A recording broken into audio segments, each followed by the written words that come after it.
Huh.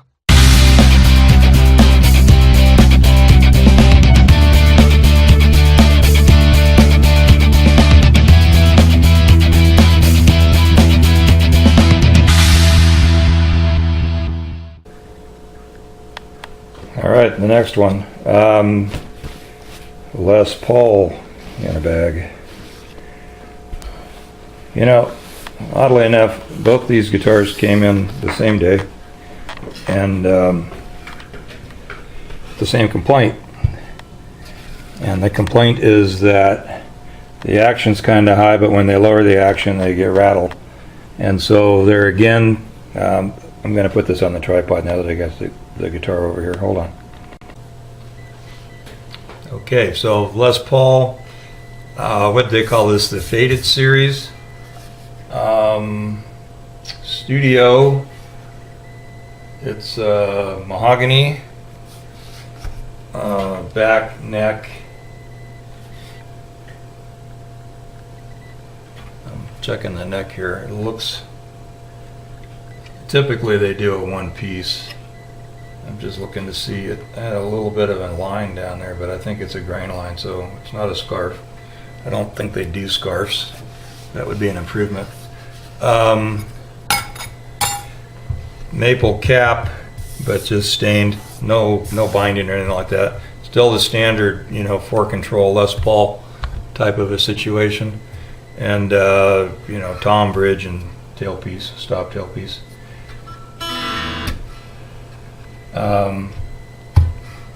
It's kind of cool, it's kind of cool in a different way than a standard Les Paul, in that if you get the nicely same chair, I haven't gone anywhere. Well, I'm looking for my pick. If you get the nicely lacquered Pauls with the bursts or whatever, and you want to be really careful with them. But something like this, you could haul it around like a Strat and not worry about it. I'm just talking trash here because I take care of all my guitars really well. And even if I banged one that was a relic, I'd be upset. So, but let's see what's going on with this thing. Like I said, the complaint was high action and rattling when trying to set it lower. Maybe it's even rattling at high action. The high action looks pretty high on this thing. We're at hit the visor. We're over 6. I'm pretty sure.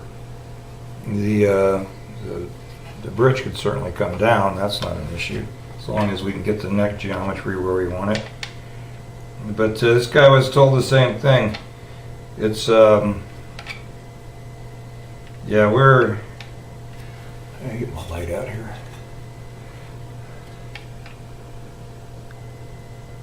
Well, we got 6, we got 7 64ths on the action, and we've got just about 6 on the high E.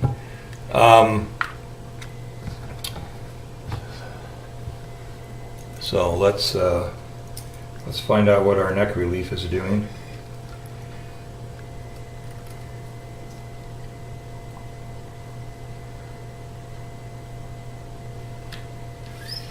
And so, oh boy, we got all kinds of neck relief on this dog.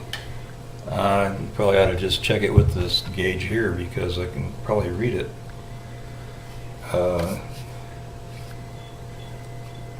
Okay, so I've got the capo on the 1st fret, holding down at the body joint, which would be the 16th fret typically on a Gibson. And maybe I can, maybe I can't read this. We've got, I'm going to slide down, we got 30 thousandths of relief in that neck. So the first thing we're going to do,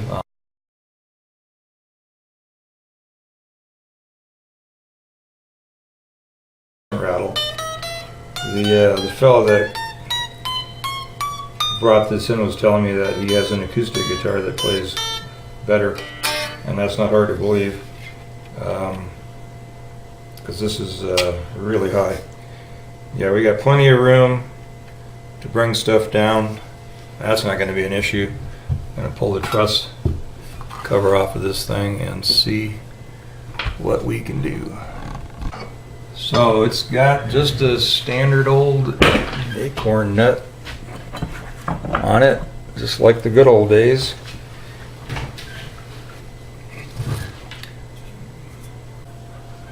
Okay, that's the fellow with the Strat. I'm gonna come over and pick that up. All right, so I'm gonna go ahead and loosen this, because with that big old wrench hanging out there, I don't feel like I can get enough. Push it down at the nut here and actually turn the handle out there while I'm holding the body down. So.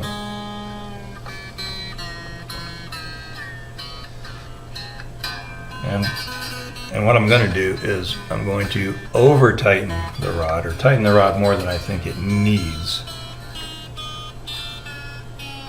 Okay. And then what will happen at that point is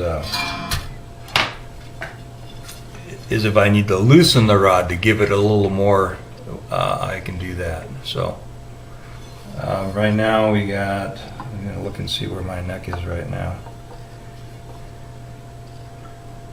And I still got a lot of relief in the neck, right where it is. I'm going to back the nut off first of all. And this is a new, it had hardly anything on this nut, so. Okay.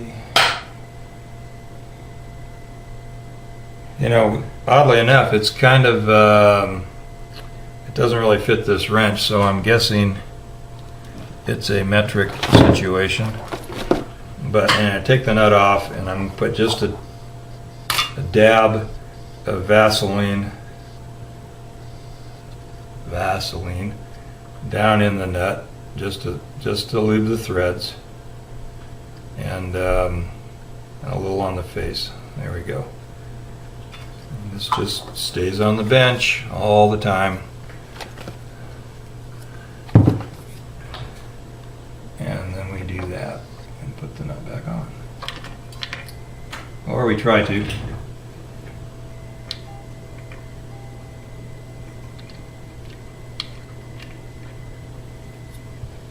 Do, do, do, do, do, do, do.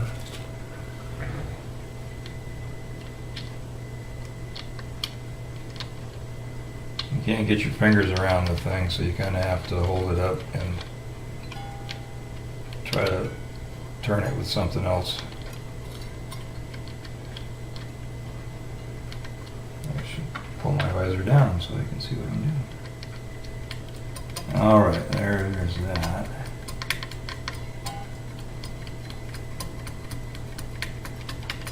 Okie doke.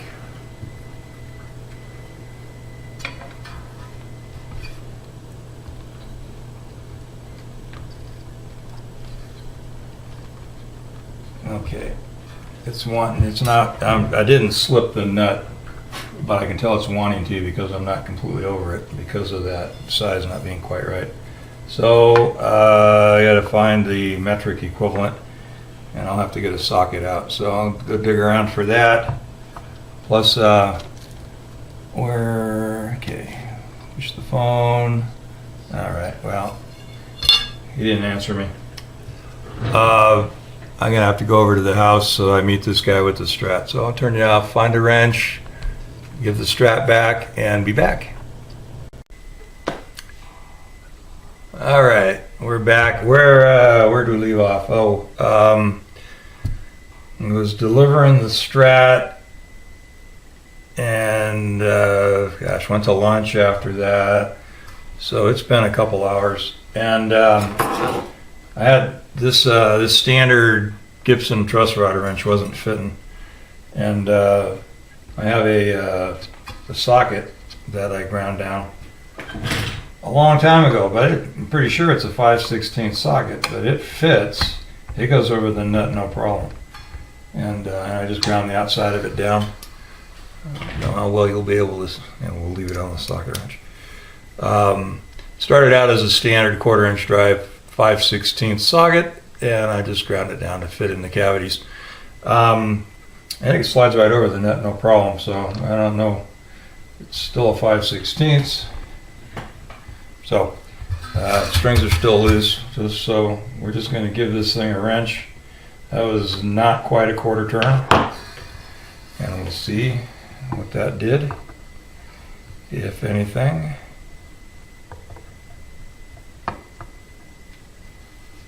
All right,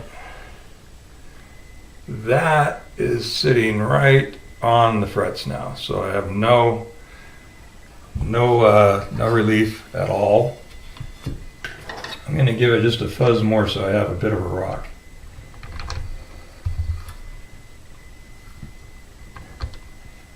And you can see I didn't turn that very far.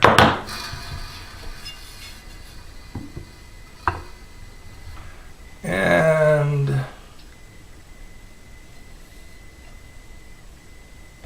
no, I'm not rocking that. I'm going to flip this light on. That makes it better or worse for the camera.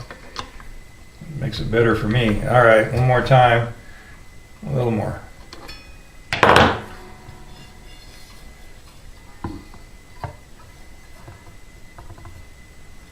Oh, now that's interesting. When I have it laying down, it's still a belly in the rod. Oh well, with the light on, I can actually see a little light under there. Okay.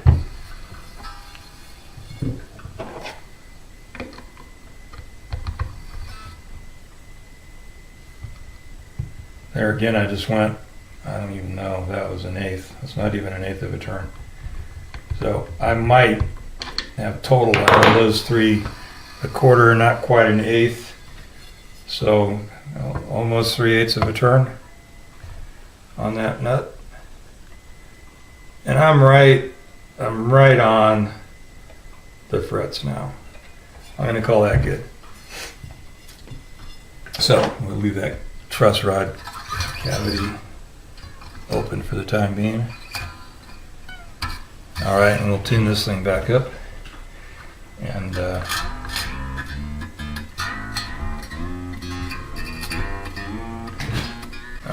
right, we're not looking for perfection there. Just get the tension back on the neck. Now that we've got tension back on the neck, let's see what happens with the relief. And I don't think I have 12. Well, I don't know what I have.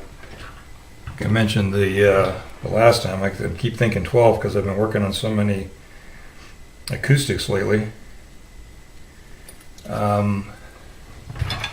Let's see what we do here. Get rid of this thing. I don't want to hit the guitar with it.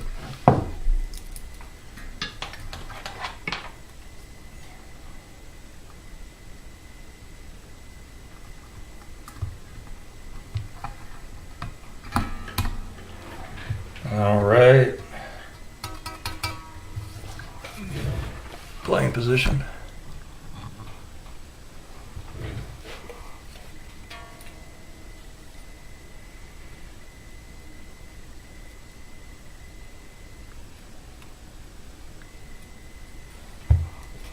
Visor on.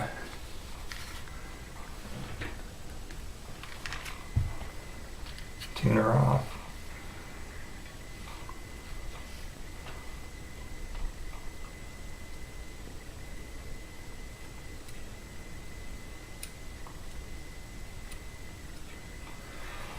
It's a little over 8 though. Let's see where we are actually.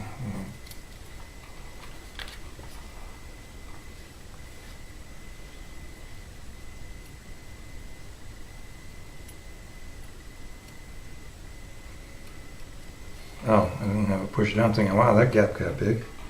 I didn't have it pushed down.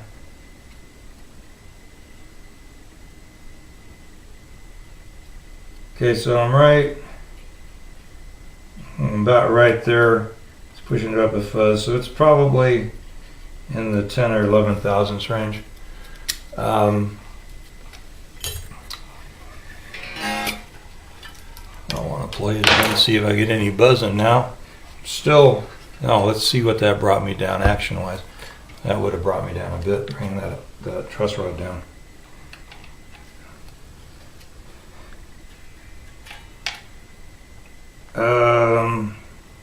I'm right down to a fat, well, I'm just under 4/64ths on the high E and just over on the fatty. So there's nothing wrong with where that's at.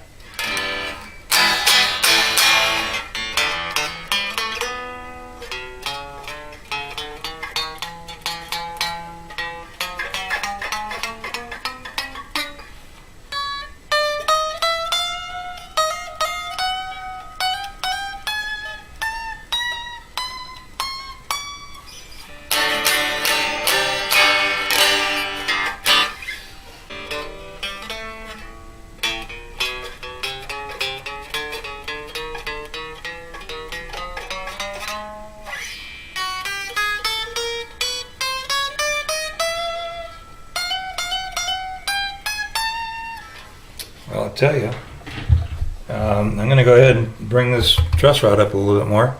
I'm not hearing any rattling. Before I do that, I'm going to go ahead and rocker this thing real quick, because I'm not hearing a high fret anywhere at this point. Let's just go all the way across.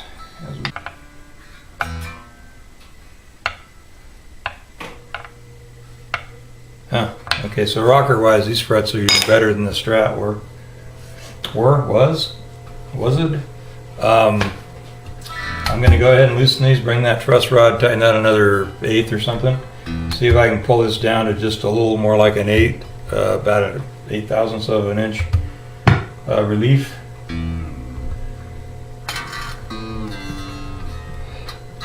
Go. Okay, so somewhere over here would be a 1/4.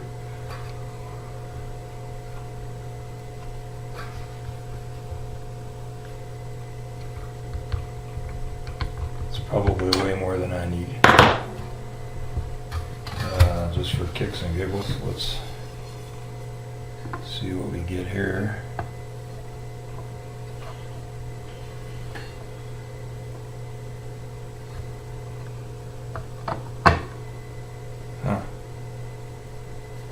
That's a pretty stout neck. Of course, carve on this thing is pretty heavy. And what I should do is go ahead and push it back a little bit. Settle into that. Now let's check it.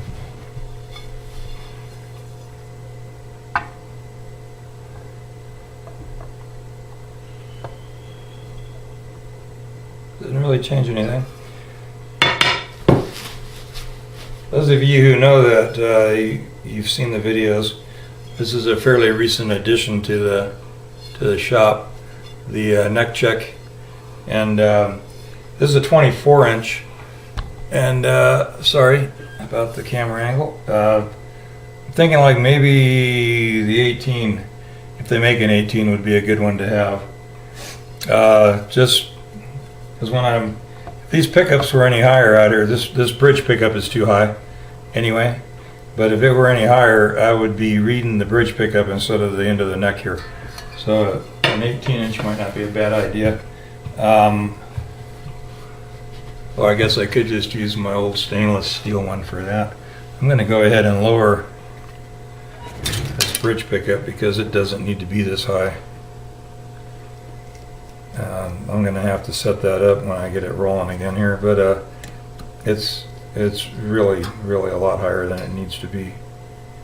Right now it was anyway. Okay.